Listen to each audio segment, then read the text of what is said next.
23-stone Carley from Wellingborough is passionate about junk food, but her weight is out of control. If I'm going to die, I'd rather die knowing that I've eaten a fat hamburger and a salad, and I can be in heaven happy. Darran from Harlow is morbidly obese and has been warned he's on the verge of getting diabetes. Some people have Alpen for breakfast, I have a McDonald's. But despite their excessive lifestyles, neither are showing signs of changing their ways. I just love eating. I don't think I can get enough of it, to be honest. So in a last-ditch effort to transform their attitudes, Darran and Carley are spending a week in Kuwait, the land of oil riches and massive waistlines. Big. They'll be like ironing a sheet. They'll learn why 7,000 square miles of desert has become one of the fattest places on Earth. I've done it! It's really frustrating me. And witness how a greedy lifestyle has created an obesity epidemic. He takes lazy to the extreme. Fat man can't work here. No. Hackman problem. I am very hungry. They'll come face to face with some of the biggest people on the planet. I'm not going to get to that. I'm not going to get to that. And if I did, I'd kill myself. And learn about the devastating impact that obesity can have on your life. It's disgusting. But will witnessing this harsh reality be enough to motivate them into drastically changing their lives? I could have changed things a long time ago and I haven't.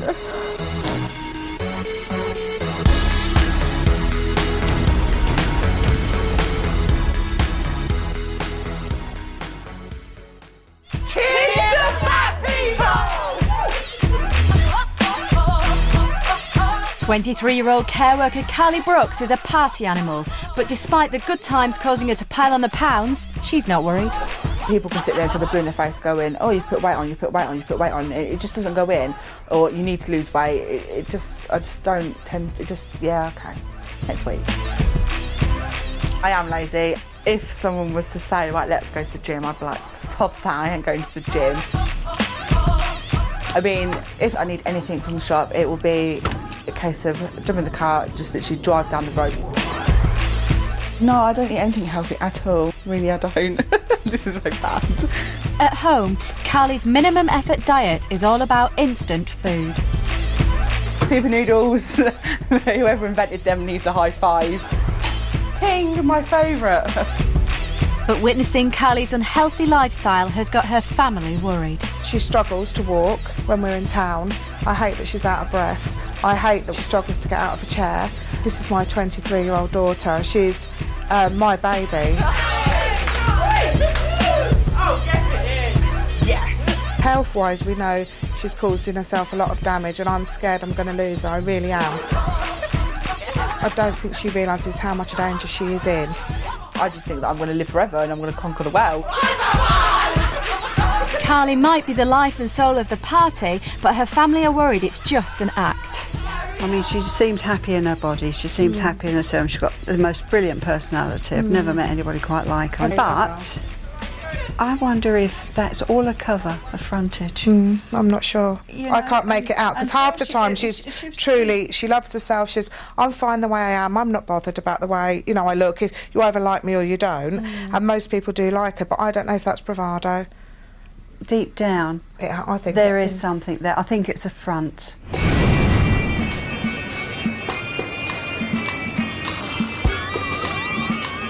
"21-year-old Darran Mansfield tips the scales at 22 stone. Yeah, I love being fat, but I wouldn't take away me. I don't think I'd be as jolly. I really don't. His fat-fueled diet has caused his weight to balloon. I like food, like the body likes oxygen. I like food. Pork crackling, yeah, that'd be really juicy because there's a nice bit of fat in there. I mean, look at that. We'll have a couple of them.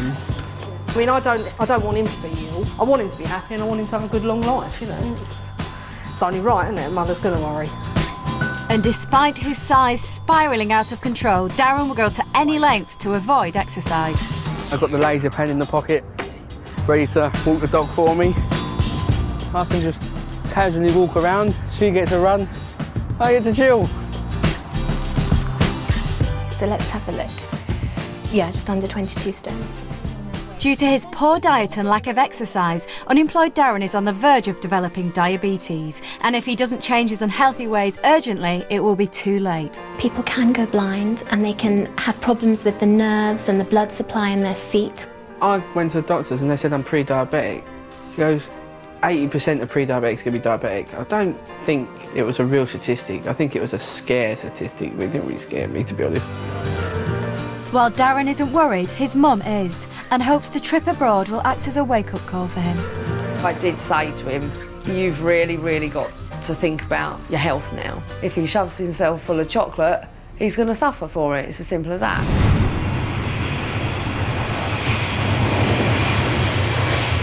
So, in an attempt to change their carefree attitudes, Darran and Carley are heading off to the Middle East to one of the fattest places on earth.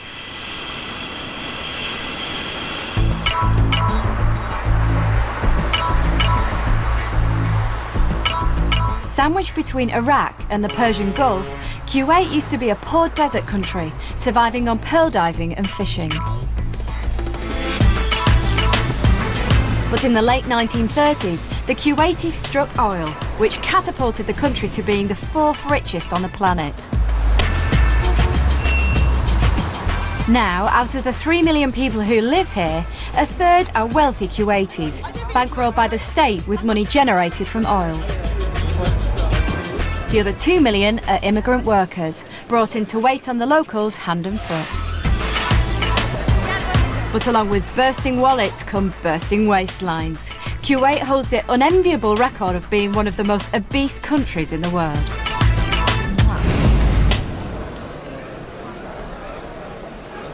After a 6-hour flight, Darran and Carley touched down in Kuwait City. This is absolutely, mental. When they said you're going to Kuwait, I didn't even know where it was. I was like, where? So I phoned my mum and she went, that's near Iraq, and started crying. I was like, okay, I'm going. And then we're flying over and we could see the bombs going off and everything. That was thunder and lightning. It weren't. Carley and Darran's guide for the week is super morbidly obese Aziz. Welcome to Kuwait. Abdulaziz. Hi. Hello. Hi. I'm sorry. I'm Darran. Welcome to Kuwait. Thank you very much. Thanks. Aziz is born and bred Kuwaiti and is accustomed to a lavish lifestyle. Tipping the scales at a whopping 33 stone, Aziz has fallen into the trap of never exercising and overindulges on whatever he wants. I don't want to prevent myself from eating anything. I like Japanese cuisine, Korean cuisine, chips, crisps, pizzas, chocolates, donuts, cakes, basically everything. But Aziz's gluttonous and pampered way of life has cost him his health, and he's desperate to turn his future around. My main goal is to be perfectly fit. It's actually losing 2 people sitting next to me. Aziz is driving Carley and Darran 10 miles across town to the exclusive area of Mubarak Al Kabir. I've arranged your accommodation in a Kuwaiti house. The reason that you're not actually living with a family is that in Kuwait it's kind of a tradition and also a custom that we don't actually, accommodate strangers in the house. Okay. But you will like the house. Oh, at least we're together, that's all right. I was worried about being on my own. The Brits are staying in a traditional mansion. This is mental. And like all Kuwaiti households, they'll be waited on hand and foot by a staff of maids and servants. I really didn't know what to expect, and it's just completely blown me away. It's huge. Yeah. To help welcome his guests, Aziz has invited over some friends and organised a Kuwaiti feast. Wow, look at all them. The traditional welcome includes an offering of sweets. I feel really weird having servants and maids, and you do it yourself at home. Quite surreal. But yeah. I'm loving it. I feel bad getting them to do things. Doing your own menial tasks in Kuwait is unheard of, so instead the servants are present to take care of everything. There is so much food here. I'm in heaven. Like that? Slowly. Grab it as you grab sand in your hand. Sand? Yeah. Like that, yeah? Yeah. Okay. It's not really mushed together, but then... and then push it, yeah. Excuse me, can we have tissue? It's kind of gone everywhere. Yeah. Thank you very much. We have a thing in Kuwait. Everyone who's coming here gains at least 10 kilos. Even if you don't want to, you will gain weight because you don't have, to exercise. You go outside of the house, which is air-conditioned, into an air-conditioned car, and then drive to air-conditioned malls and eat there. You only burn fat when you eat, and that is, the circle of life, our circle of life. Surprised me about that there is actually obesity here, where when we found out we were coming at the airport, it was like, oh no, they'll all be tiny and little and just live on chickpeas and things like that. But I can't judge them on their weight when I'm overweight myself. Yeah, Zeed's quite a large man. He's fat. I don't think he'd disagree with that. I think he's quite a jolly, upbeat person, and that's pretty much me. Oh wow. It just seems like a big eating fest, which is just right up my alley. It's too hot to do exercise, that's why I don't do it.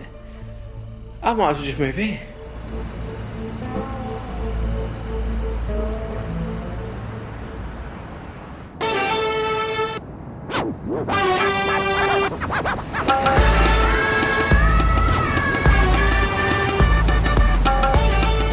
It's the Brits' first morning, and Darran's quickly acclimatising to the cushy Kuwaiti lifestyle by taking the lift down to breakfast.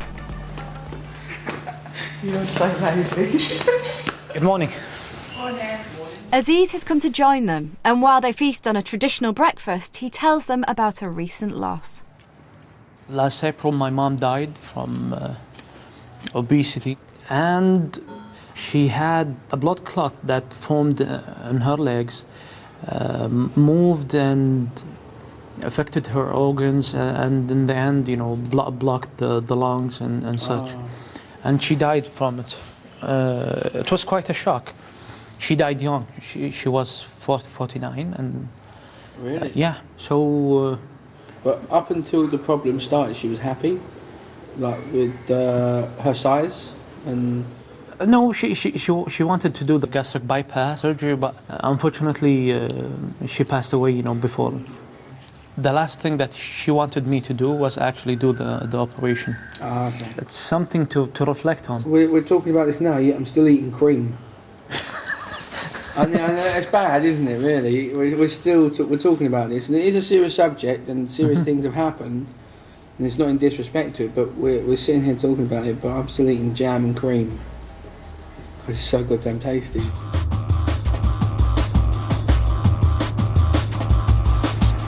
As their waistlines expand, more and more Kuwaitis are opting for quick fix stomach surgery to reduce weight.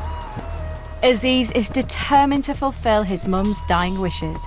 So today the Brits are accompanying him to his first appointment at a gastric surgery clinic.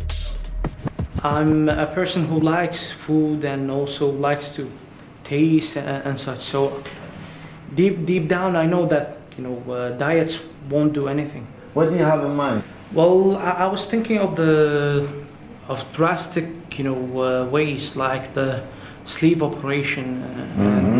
All right. A sleeve gastrectomy operation involves cutting away over 3/4 of your stomach. The open stomach wall is then resealed with surgical staples. Because the stomach's only 25% its original size. If I could used to eat, say, 4 Big Macs, I can now only eat 1 and then I'll be full. Yeah. Is that correct? This is true. It's a restrictive procedure. So we restrict your intake. Instead of taking 4 Big Macs, you will take probably half Big Mac. Yeah. Is there many complications with this type of operation? Theoretically, we have complications. We have a staple line where we cut the stomach and staple it at the same time. Now, this staple line can leak in about 1% of patients. That leak can lead to fever, temperature, and sometimes can lead to death. That's why it's a major undertaking. What about you guys? Are you planning to do something also? Not planning on surgery or anything. No, I'm not planning on anything like that. Okay. So, why don't we go and have a look at your belly and then show you what we are doing? With gastric surgery, the fatter you are, the greater the risk, so Aziz must first be medically assessed. Could you take a deep breath for me? Yeah, and keep it inside. So I can show you here, this is the